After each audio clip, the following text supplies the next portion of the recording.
minute there, I fell off the wagon with this team. After Miller got traded to the Rangers and Hughes was injured and Pettersson seemed checked out and whatever the fuck else was going on with this team, I actually just failed to feel invested in the Vancouver Canucks by the end of last season. So coming into the preseason 2025, I had a renewed interest and optimism and was cautiously looking forward to what this team could offer. And frankly, I think a lot of that is because it's not ever that this team was composed of bad pieces. It's just that the pieces were a fucking mess last season. But as sad as I am about a number of the changes that the team has undergone, including Tocchet leaving, it also feels like enough time has passed where these things can kind of settle and the potential for this team can look bright once again. And the preseason has been going really well. We've had 3 wins out of 5 games, and as I record this, we'll be playing Edmonton tonight for a round 2. But what has really stood out to me isn't actually the number on the board. Like, okay, yes, destroying Calgary 8-1 feels great, but it's the way it feels like we have so many options at our disposal. A lot of discussion is going on about players like Archie Ratti, Max Sasson, DPD, Lekrimaki, Mancini, etc., and whether they will make it up to the full NHL squad this year. And it's because we essentially have too much talent for the spots that are available. And that makes me feel quite good.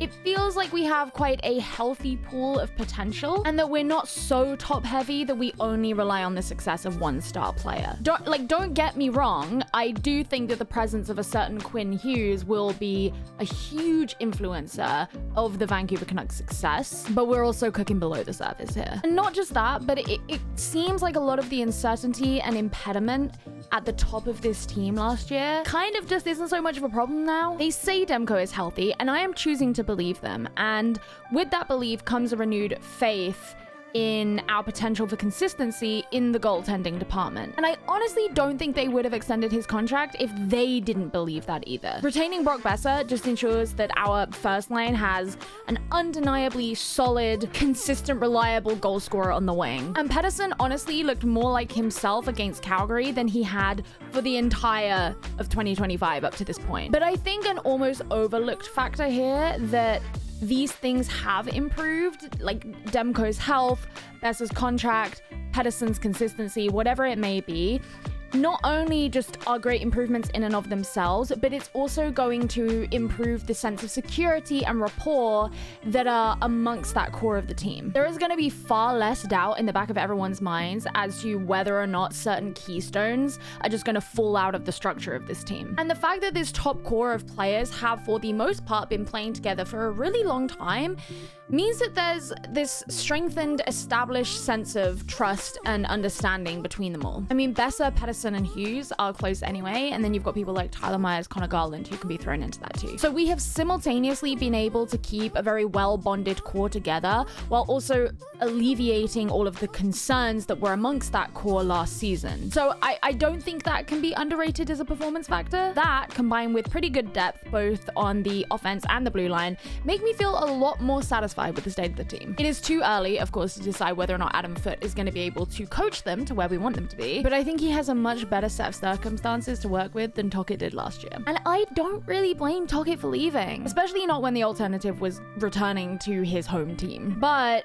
in order to have full faith in what this team can do this year, it also kind of relies on other teams in the Pacific Division not doing as well. Most predictions and opinions that I have seen have suggested that the Canucks are going to finish either 3rd or 4th in the Pacific Division, which is one of those difficult spots because, like, 3rd, cool, great. 4th, that makes things a lot more uncertain regarding playoffs. So it really comes down to how we feel about other teams. And I think the 3 teams that we can kind of think about in the Pacific Division as being serious issues towards us this season are going to be Anaheim, Seattle, and Calgary. Seattle are a big question mark for me. I think a lot of people have quite low hopes for them as a team this season, and I totally get why. You know, like, they're not bad enough to have been able to pick up like a superstar this year, but they're not good enough to really be doing much, so they're sort of like very milquetoast. They're currently 3-3 in their preseason record, but that does include wins against Vancouver and Edmonton. However, that wasn't wins against a Hughes, Besser, Pettersson, Vancouver, or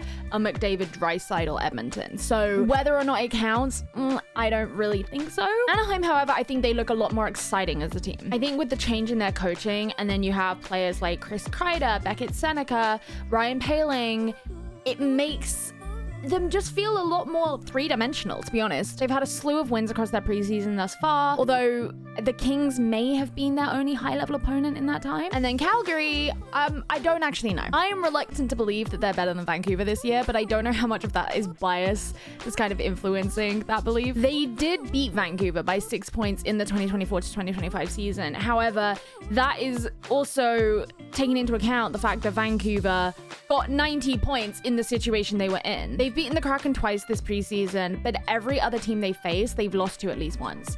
And again, you have to be like, preseason, like, does it really count? I don't expect Calgary to be bad. And I think if I had to decide of the three teams that I just mentioned, they are probably the team that I would think are going to be the biggest issue for Vancouver. So it's not like I'm fully in the, oh my God, we are so back camp, but I am somewhat out of the absolute fucking despair camp that I was in last season. It's something. I know that there is a lot to talk about regarding Quinn Hughes and whether we're going to be able to keep him after next year. And oh, everyone's going crazy over this interview he did where he said he'd like to play with his two brothers. And it's like, I think that's quite a non-issue, because what the fuck did you think he was going to say? Actually, no, I would fucking hate to play with Jack and Luke. For me personally, I just think that things need to go in a positive direction for us to feel a bit more comfortable about the fact that Quinn Hughes is gonna stay. And last season, we just didn't have that. So as long as Vancouver Canucks are not a car crash, should be fine, right?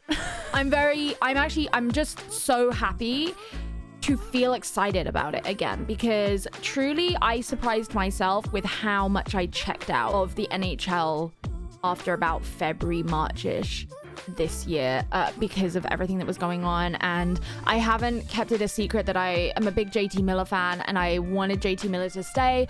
Ultimately, it looks like the change has helped the team. JT Miller seems happy over on New York. I mean, he's the fucking new captain now.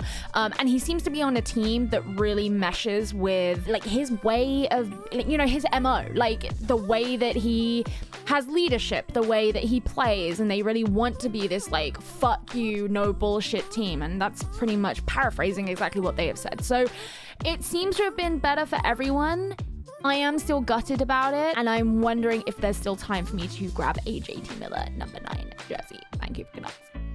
Regardless, this season seems a lot more exciting for the Vancouver Canucks. There's some fresh starts. I'm really, really happy, especially about Demko too. I think that if Demko can be healthy, honestly, that's probably going to be one of our biggest like yes or no's as to whether or not we do well. But let me know what you think, whether or not you're a Canucks fan. I would love to hear your opinion on the Vancouver Canucks. I know Canucks fans are probably going to be like very pessimistic because very few Vancouver Canucks fans are not pessimistic, but whatever, it's hockey, it's fun, and we love it. So let me know your opinion, and I will see you after the regular season starts. Okay. Mwah!